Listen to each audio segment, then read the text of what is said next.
that have been faked, like autopsy pictures, things like that. Well, I've got a couple of things here with me today. OK. First of all, I've got a driver's licence with a picture of Tupac on, and it says that he's actually 5'10". OK, there we go, 5'10". You got that, Tupac Amaru Shakur. There's his address, and 5'10". This is the California driver's licence. Americans spell it differently, but we'll forgive them that.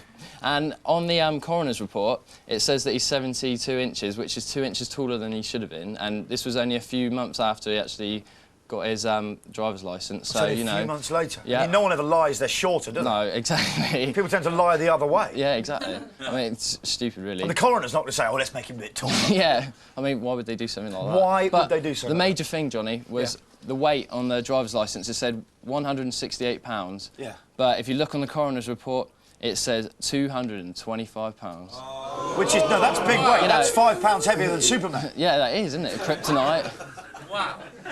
So, you know, that's basically the main point. I mean, you know, why would they do all this? There's also confusion over the facts of his death on the actual night, isn't there? Just talk to me about that, like how quickly they disposed. Well, they didn't. They buried the body and went through all that, the cremation. Well, they cremated him the day after with no autopsy, or so-called no autopsy. Which is very strange in a murder case. Well, it is, because it's illegal. Yeah. So, you know, why would they do something like that? His parents said they were going to have a funeral, but they cancelled it twice. So, you know, which brings us neatly on to your 7-day theory. What's the 7-day theory? The 7-day theory. There was actually an album he brought out, which is the Don Killuminati.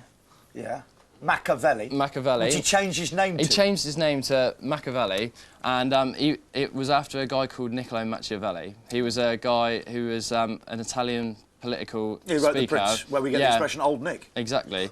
And Tupac read his books when he was in prison, and thought that, oh, right, this guy's, you know, a bit of a dodgy geezer, you know, gets around a bit. Well, you might have thought that. Yeah, exactly. And it says, Niccolo Machiavelli believed that faking one's death was good enough to get over one over on your enemies. So, you know, he thought everything. Well, you fake your death and disappear for a while, then you can see your true enemies and friends. Exactly. Yeah, it is part of the Prince. Yeah. And if you actually take out the K in Machiavelli, because that's why Tupac made it shorter, it actually spells "I am alive." Oh.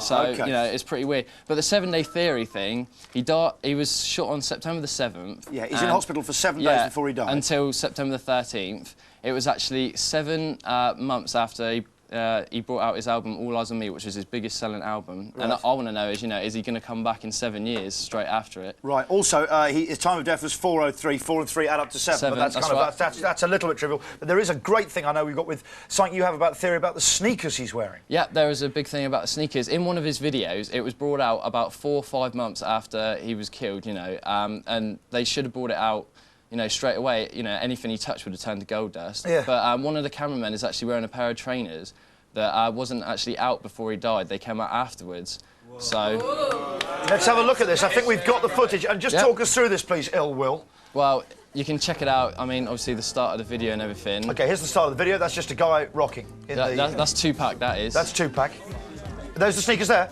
No. No. No. It'll freeze the point. OK. Look at that, right there. OK, is Tupac in this shot? He's not actually in that shot. Because that could have been added later. They could have added it in later, but it was 5 months after. You know, why would they do something like that? I mean, as I said, anything he touched would have turned to gold dust. You know what I'm saying? It's like. So you're saying those sneakers weren't actually out at the time? No, they weren't. So. Because you know your sneakers. Yeah, I know my sneakers. OK, OK. What do you think? If he is alive, what's he doing now? Just kind of sunning it with Jim Morrison? Well, he could have been, or Elvis, you know. Or the King. You know, one of your biggest. While the King serves him a burger. Yeah, he could do, serve him up.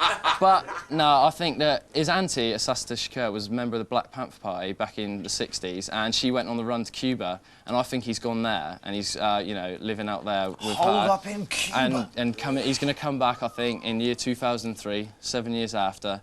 You know, and come back on his enemies, because it's like Puff Daddy and Jay-Z are all getting in trouble at the moment. Maybe because there was that big difference between Death Row and the other lot. Bad Boy, yeah, they all had a complete big fallout, you know, and Notorious B.I.G. died. And there was, and, you know, they thought that maybe Suge Knight is... Undercurrent of violence, anyway. Yeah, and he probably wanted to get away from that, because I don't think he was from that background originally anyway. I think that was something he added on later in his life, but I don't know that for sure. OK, do you know what? There's the evidence. There's some key points there, which I'm sure Barry, 20 years in the Met, Shoreham would have picked up on. Barry, you've heard everything Ill Will has to say. What do you think? I think he's got... there's an awful lot of evidence to suggest what he's saying could well be true. There are some things that I would doubt, and one is the fact that he goes to a hospital. You then start to involve so many people in a conspiracy that that would shed the biggest light. The second thing would be that there is a body. It might not be his body, but there is a body. Yes, cremated. There isn't any more a body, is there? No. It's supposedly It's cremated, never and been they cremated it the day after he died, which is his point, without even a coroner's report taking place, which you'll know, Barry, is strange procedure, and they're even tighter about it in the States. Very strange, and they're even tighter in the States than they are here. Yeah. And I would say that what... Well, they are. Yeah, it's weird. I think... But... Someone made that point earlier. I would say that with the evidence that Will's put forward, I would certainly look a lot deeper. Have you ever dealt with a case like this, Barry, in your 20 years in the Met? Not a conspiracy to murder, but or to disappear, but... Murder, you say? Murder is a very serious business.